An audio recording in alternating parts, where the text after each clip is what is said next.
Good evening and welcome to the Sports Locker. After over a year without it, professional boxing is making a return to The Rock. 11th of July, the date, 3 professional local boxers will be taken into the ring for a night that promises action, excitement and, of course, entertainment. I'm going to welcome now Christian Montegriffo and Evan Montegriffo. Thank you very much for coming along. Thanks for having us. Boxer, promoter, father and son duo. It's been quite a while without a professional boxing night in Gibraltar. Why did you think now was the right time to bring it back, Christian? Well, we've been trying, believe it or not, for the whole year since the last event to get a promoter from the UK to come to Gibraltar to organise the event. They all love the idea.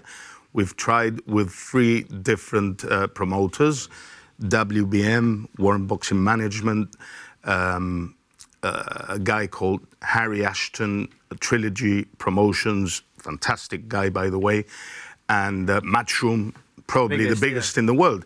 They all love the idea, especially when they come to Gibraltar and see what it's all about here, but they go back saying that they need funding. So after trying 3 times, we thought if we need to find the money for them, we might as well do it ourselves, and that's where we are now.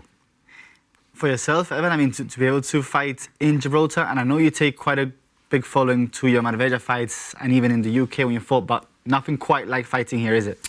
Like in Gib, nothing. I've experienced it a few times in the amateurs, 2 or 3 times, I think it was. Not 2 times? Here in Gibraltar? Yeah. Once. Once? As an amateur? Yeah, well, once. Once as an amateur and once as a pro. And the feeling is unbelievable, so looking forward to having that feeling again. And I understand you're trying to keep everything local. I heard from your hub interview. I mean, it must be quite hard, especially with an event like boxing, which we don't often see, to keep everything local, but you're pretty much 90% there, I'd say, no? Yes, we're on a mission. We're hell-bent on keeping it local as a matter of principle. There are 2 problems related to that. One of them is to do with the fact that everything is obviously more expensive here, but we've done the sums and we're okay. And the other is related to the fact that some things are literally impossible to source locally. We've had a few problems with a number of things, which finally seem to have been sorted. And that there's one thing that we simply couldn't find in Gibraltar, that's the ring itself. Everything, the ring and the bell. Everything else is Gibraltarian, Janito. Is there scope to potentially buy a boxing ring for future events? Yeah, I suppose there is. Leslie Brusson, hint, hint. So, yeah. No pressure, Leslie. Why not? I've heard there's going to be potentially some big international faces making an appearance. There will be. Now, you don't want to give anything away, but along the lines of... Yeah, you can. I'll give you one name. Venga, I'll give them one name. Exclusive. I'm not going to give them all the names. Exclusive. I'll give you one name, and I'm going to give him... Dalton. Yeah, the current WBC champion, Dalton Smith, will be ringside, and I won't tell you the rest. And I understand it. Is that because of the pull that you're starting to have, or the waves you're starting to make in the UK, yourself and your brother? You can say that, and also big help by our manager, Sonny Edwards, former world champion, and connected massively in the UK with the professional boxing scene. So he connects us with, bear in mind where Chris is at now, Steel City Gym in Sheffield, and where I'm flying to on Monday. That's where Sonny started and became a world champion. So there's a lot going on there, and he can help us train there, sparring with the professionals that are there. So it's massive experience for us and level up. We should mention that Chris isn't here because he is undertaking training camp in the UK with Grant Smith. And we're going to give him a call, aren't we? Let's go. Yes, if you Let's like. call him, yeah. Shall we? Let's see what he's up to. Let's see if he's actually training. Right. Let's see if he's actually training. I hope we don't catch him. On a treadmill. Come on. Loudspeaker, Isa. Hello. Hey, Chris. Yes. Hi, we're here, believe it or not, in Sports Locker with Jose Mari, and we thought we'd give you a call. How's it going, Chris? How's the training camp going? Very, very good. Living a dream that I never thought I'd be living. What's it like training under Grant Smith, who's obviously got such pedigree? Like I said, it's a dream come true. Which again, it's something that you can't just ring up and say, oh, I want to come here and train. So I'm very humbled by the fact that he's given up time for me, and I'm learning something new every single day. So it's amazing. I know, of course, you've got Carl here and you've got coaches in Marbella, which are fantastic. But I mean, what's the difference when you go to train under someone like him? I think, like I said, my brother and I have been boxing since we were very, very young. He is young as 6, and Evan then a couple of years later. So I think in this sport you have to be humble enough to grasp a bit of everyone. So, of Carl's made us. I speak for my brother in this part, that he's made us the fittest we have ever been. He's put us through hell every single session. So I think it's very important to have open ears and an open mind, and be subject to criticism and learn a little bit of everyone. But Grant's pedigree is like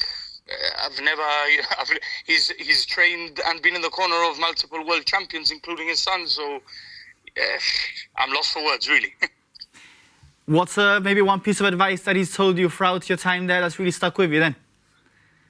Oh, there's a lot. There's a lot. I came here and I thought that I was,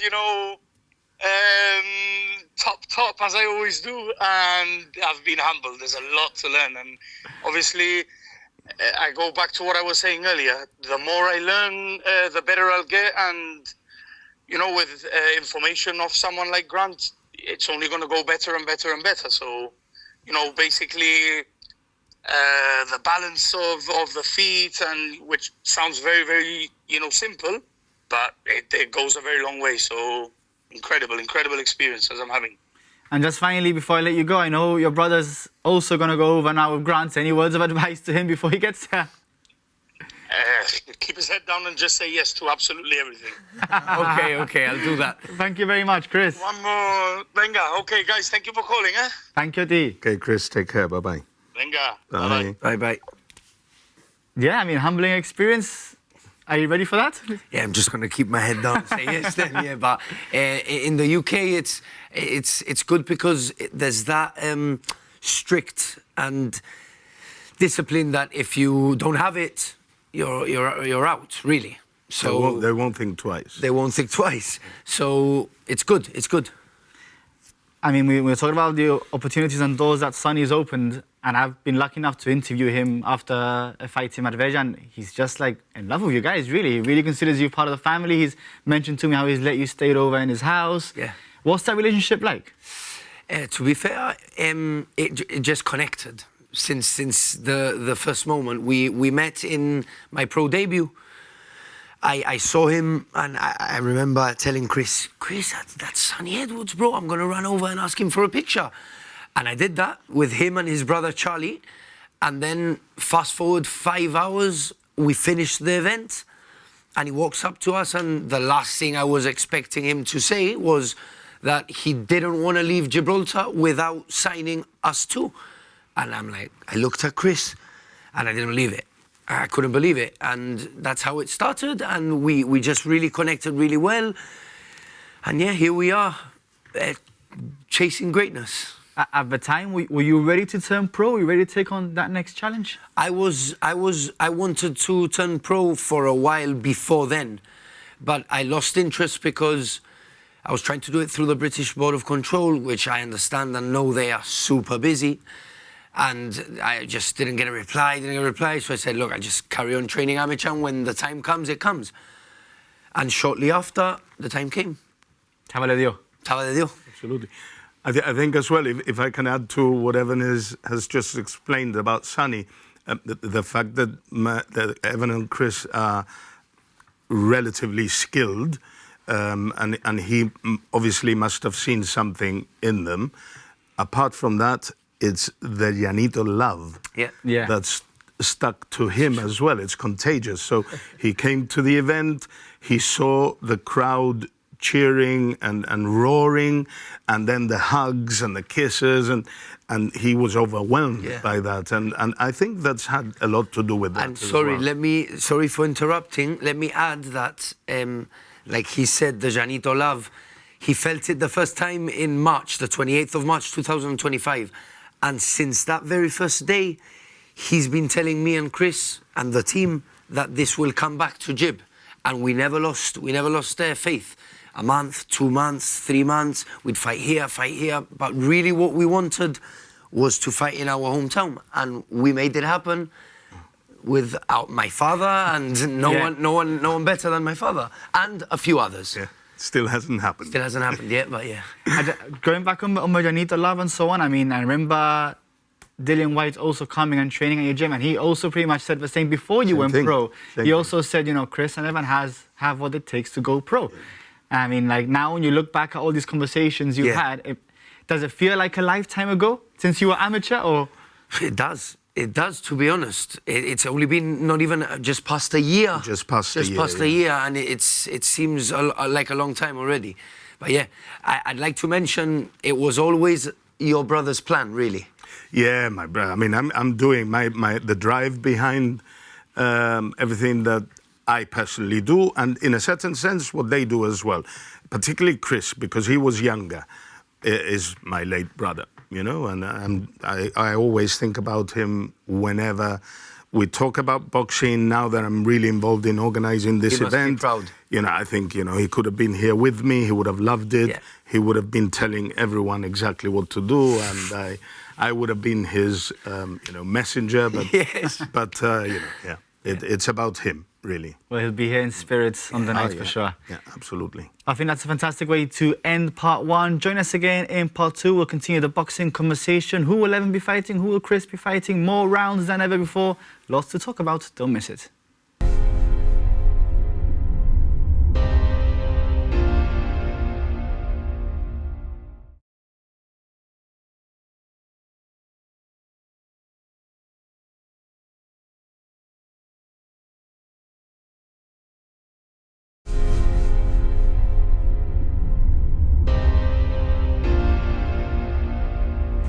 Welcome back to the Sports Locker. A big night of professional boxing is fast approaching, and I'm joined by promoter Christian and boxer son Evan. Evan, we'll start with you. Big night of boxing. You're currently 4-0. Chance to go 5-0. The level's upped. The rounds have upped. Talk to us a bit about the fight. I'm looking forward to it. As you said, the level has stepped up. The rounds have gone up, and I'm ready for it. My last fight out in Marbella was good experience. Wasn't very happy with the opponent. I understand that it's a process we take to get experience, but I'm ready to take the step up, and I've chosen my opponent myself with the team, so we're happy and we're ready to go. Yeah, I think it's fair to say that when you're starting on, you kind of manage your opponents, make sure to build up your confidence. You're done with that now, and you're ready to take on someone that can hurt you and that can potentially also win the fight, no? Yeah, I'm expecting someone to come forward and give me a good fight, and not just someone there to take as least punishment as possible and be able to get out as soon as possible again. So, yeah, I'm looking forward to a good fight. And in terms of the number of rounds doubled, how do you approach that now? To be fair, I think I was ready for 6 already when we were doing the 4-rounders, but again, it's a process that we have to go through. So we're more than ready. The training has stepped up, and I'm finishing my camp in Sheffield, as I mentioned, leave on Monday. So yeah, looking forward to it. Does the game plan now change from what it would have been in round 3 going to 4 to potentially round 5 going to 6 now, you think? Yes, I like to take my time anyway, whether it's 4 or 6, but now we've got an extra two rounds to play with. So my plan is to suss him out in the second round. I want to go through 6, honestly. I want to do the whole 6 rounds. You don't want to knock him out? I don't. I honestly don't want to. I don't want to finish, because the point of a step up to 6 rounds is to be able to feel how you feel in 6 rounds. If I get it done in 3, I'm back to 4 rounds again, basically. So I want to go through. But look, I cannot promise you anything. If I get him hurt and he has to go out, I'm sorry, but yeah, I want to go through the 6 rounds. Better, because you don't want it to be that your next opponent, you get to the 6th round, you've never been there, he might be better than this one, and all of a sudden you find yourself in a panic, experiencing something that you haven't experienced before. Yeah. Christian, for yourself, when you hear that your sons are upping up the level more, going to 6 rounds, you know, it seems like every year it gets more and more serious. Yes. Promoter side and father side, walk me through the both. Oof, an absolute conflict there. I'm still, to be honest with you, getting used to the word promoter. I don't see myself as a promoter because, I mean, this is the first time I've ever organized anything, let alone a huge event like this. So I'm doing it for them. I'm doing, you know, dad's job, basically, because nobody else wants to do it. But yes, you know, I would rather... They know that I would like them to retire. Really? Yes. They know that, firstly, I didn't want them to turn pro. And then once they turned pro, You have no choice. I don't really bug them too much about it, but they know I would prefer if they just retired and gave it up. So I have 2 choices. I can either completely disconnect. It would have to be a complete disconnection because they sleep, eat, breathe boxing, or support them. A complete, any kind of disconnection with my children is out of the question. So I'm stuck with supporting them. And I imagine that on fight nights se sufre, no, when they're in the ring? Muchísimo. Mi amigo Damien. You should see, you should see in every fight, just focus in the corner where he's at, and you'll see exactly how much he suffers. Yes. Pobrecito. Sí, la verdad es que sí. Damien, my colleague, who's also very good friend, is also involved in organizing this with me, along with Daniel Guerrero. Brings una petaquita de whiskey. To keep it calm the nerves. And when he sees really... I think it makes me worse, actually, but yeah. Well, that's it's an interesting story, but at the same time, imagine it's so rewarding when you see them come out on top at the end, no? Absolutely. I'm the proudest person on earth. And, you know, when it comes to that, it's a feeling that's impossible to explain in detail. Talking about the fight night itself, I know you're big on walk-on songs, you're big on entertainment. I know your coach Carl once said that he tries to keep the walkout song away from you because you overplay it too much. But last time I heard you did pick out your own walkout song, so what's it going to be this time? It's up to him. Yeah. Really? He's not going to know? He has forced me not to be allowed to choose anything, so, and I trust him. The production, the music, the MC, I have a plan in my head, and they need to trust me with it. Music has always been very important at home for all of us. And although they're much younger than me, they like old school music, so I won't get it. They know I won't get it wrong. So the first you'll be hearing it will be when you're walking out? No. Ah, okay. I'll hear it once, just in case he's messed up. No. Well, yeah, we'll talk about that later, but yeah, it'll be a cracker. Yeah. Is there a bit of competition between you and your brother on who puts on the best show? Not just fighting, but when you get to the ring, the dance, the walking. Look, I'll be That's nothing, yes. I'll be completely honest with you. In between from brother to brother, love to love, there's no competition at all. And are you saying that because you're much better walkout songs? But I always steal the show, so no, there's no competition. But look, it's good because if there was any sort of competition, it's to see who can push each other more in training or who can get fitter, and that's good for both of us. So it's all good competition, let's say. I mean, we've spoken about your opponents. I know Chris isn't here, so I'll ask you, I mean, how much does Chris know about his opponents and what kind of fight is he expecting? Well, we're in the process of locking in Chris's opponent. It's practically there. Evan's opponent is already confirmed. And to be honest with you, as far as this one is concerned, I have 100% trust in Sonny. He's dealing with that, and he knows everyone in the UK that has anything to do with boxing. So he knows exactly who to choose for them, and I have 100% trust in him. Will you be seeing Sonny when you go to the UK? Will he be at the See, gym? he's the man who's set it up for us. So he's picking us. Well, he'll be there as soon as we get there. Well, Chris is already there, but yeah, he's taking care of us while we're there. And what are you hoping to take away from that experience in that final week of training camp? As much as I can, to be honest, as much as I can. I feel now that I'm in a stage of my career where I feel like I cannot learn anymore. I feel like I am on my peak. But every day I learn something every day in Gib, with myself, with my brother, around the boxing community at the gym. So nevertheless, in the UK with these guys. Like your brother said, you'll be humbled, no? I will, for sure. I can't wait to be humbled. And we're getting to crunch time now, and I heard you mention about nutrition. Yeah.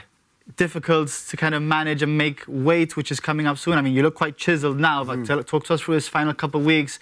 People maybe stop drinking water the day before. Explain a little bit about the tactics to make weight and so on. So a big shout out to Stephen Pardo, which is the man who does mine and Chris's nutrition and our wellness coach. And it's tough now. I'm, like I said in the hub the other night, I'm a big eater. I love my food. And it's just tough, man. Now, fight week, we do a water cut, which it starts on 7 liters a day, then 6, 5. So you drink 3, 7 liters a day and you start cutting down from there? Okay. And then I finish with a sauna cut, which is to just drop off the last 2, maybe 2.5 kilos for the day of the weigh-in. And that day is quite tough. Any cryo chambers as well? That's quite popular. Yeah, we do that on a regular anyway to recover and stuff. But yeah, the nutrition side, my brother, I hate when he says it. He tells me, "Es fácil para mí. Ya no sufro." Oh, he's a heavyweight division. No, but he's cruiser now. He's cruised down. So he has to stay under the limit. Yeah. Before no. Which was something that Sonny really wanted to push for him. We all wanted him to do it because we see He's at the top of his bracket. Yeah. So when he was heavyweight, he was right at the bottom. So everyone he fought was at least his weight. Yeah. But usually they were taller Bigger. and heavier. Yeah. So now it's the other way around. And for anyone who doesn't know what a cryo chamber is, can you please explain how much you suffer in a couple of minutes? Well, no, to be fair, it's worse for me in an ice bath. Yeah? Yeah, much worse. Because I think feeling the water on your skin is a different sensation to having it around you, I guess. So you walk into this chamber. Yeah, you walk into like a fridge, let's say, and it's full of like smoke from the frío. Que llanito, no? We love it. From the frío, and it's like minus 25 degrees, something no, like that? much more, much more. It's like minus 50, sometimes even minus 100. And it's tough. You stay there 3 minutes, but you come out brand new. And we're lucky that we're going to have a plethora of pro fighters of quality, and we have to mention Tariq Zaina because he's also going to be fighting. Yep. How important and nice is it to get him back in Gibraltar fighting after being in Mexico, in the US? He's been away for years. Nice is it to have him? I know Chris went to school with him, so how nice is it to have him part of the card? It's incredible. He's the first person I thought about. Yeah. My goal, my idea was to get the 4 local professional fighters together. Unfortunately, Tyrone, we were nearly there. I apologize because it took me a bit too long. I was in the process of deciding whether to organize the event or not. And by the time I was ready, I spoke to him again and his manager, and they'd already locked in the San Roque fight. They've promised me that we can count on them for the next event, hopefully, if it happens. So it's Tariq. I very carefully chosen an incredible level of boxers, starting with Tariq Zaina. Incredibly experienced. He's traveled 61 countries. Yeah. Hats off to Tyrone. Absolutely. Cathal Crawley, an Irish guy we met a year ago in the Gibraltar event. Incredible guy as well. Chris Molunda, sourced by Sonny. Very, very, very big prospect in the UK, Chris Molunda. And a friend of theirs who they train with all the time in Marbella, Jordan Sheriff. Sheriff. Big up, Jordan. So, and then everyone's helped in finding opponents for all of these fighters. Well, guys, it promises to be an exciting night. Thank you very much for coming along. Thanks for having us. Thanks for having us. 11th of July, not to be missed at Europa Point. Tickets are on sale on buytickets.gi. Yes, you need to support us, guys, please. Please get down there and support our three pro local boxers, Tarek Zaina, Evan and Chris Montegriffo. All in action, promises to be an exciting one. Don't miss it.